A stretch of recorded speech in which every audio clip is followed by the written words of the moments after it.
right, in the last example for section 10.5, we're going to talk about qualifying for a mortgage.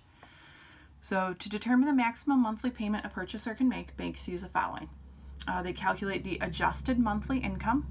Adjusted monthly income is our gross monthly income minus any fixed monthly payments. Fixed monthly payments only include monthly payments with more than 10 payments remaining. So maybe we have a car loan that we have a bunch of payments remaining. Maybe we have some other different type of loan that have fixed monthly payments.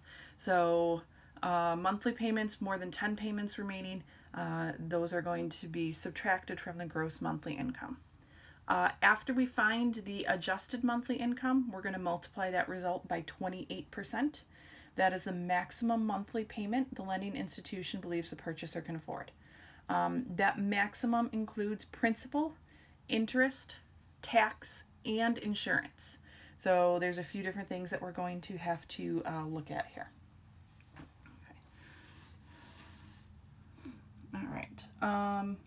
So this is actually not a case where we're doing the exact same problem, but we are going to be using some of the different types of things that we did in the previous example when we were looking at the Martins. Now that we're looking at the Millers, trying to decide if they're going to qualify for this mortgage.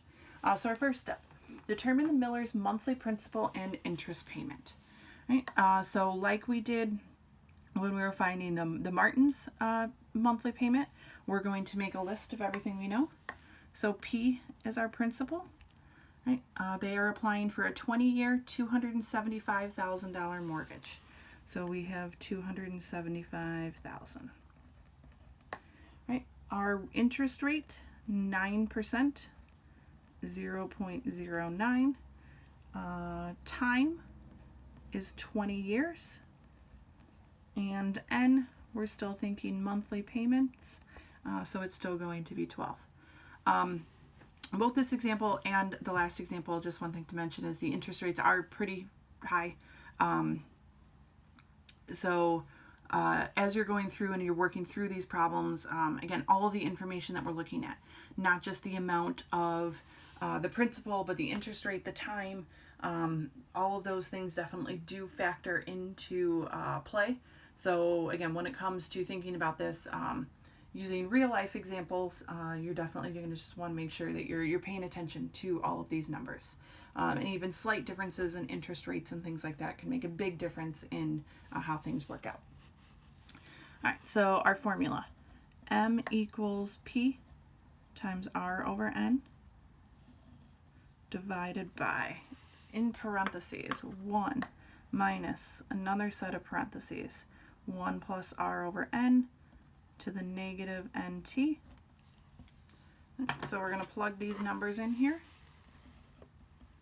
So 275,000 times 0.09 over 12 all over 1 minus 1 plus 0.09 over 12 to the negative 12 times 20 power. As you're plugging these in, again, look back to the previous example for calculator help. Look back to section 10.4 for calculator help.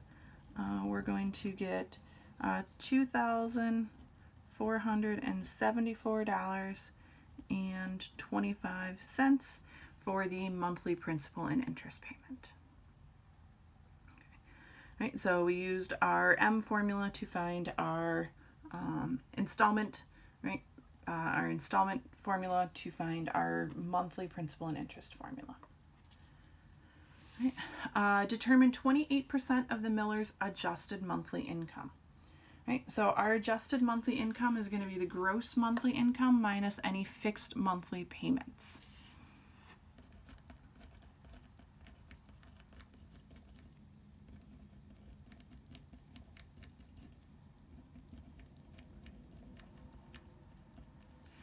All right, so the Miller's gross monthly income is $4,100. Right, they have 18 remaining boat payments of $505. So this is a fixed monthly payment that has more than 10 payments remaining. So we are going to subtract this 505, and we end up with an adjusted monthly income of $3,595. All right, so now we're going to figure out 28% of the adjusted monthly income. When we're finding percent, right, we're taking percent times whole to give us part. So 0.28 times 3,595, which gives us 1006.60. This here is the maximum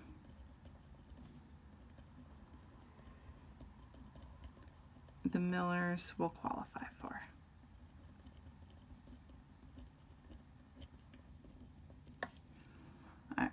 So comparing these, we can already see that what they are applying for is way more than their maximum. But we do mention that the maximum monthly payment includes principal, interest, tax, and insurance. So we definitely want to mention that as we're going through and looking at these as well. Will the Millers qualify for this loan? We're going to go through the motions, pretend like these two numbers are close. Where again, in this particular example, they're not, but you might run into one in your homework where we have to go through this entire process, so it's worth it to go through all of our steps. Right? So what we have here, $2,474.25 plus the taxes. Right? The taxes and insurance on the house are $425 per month.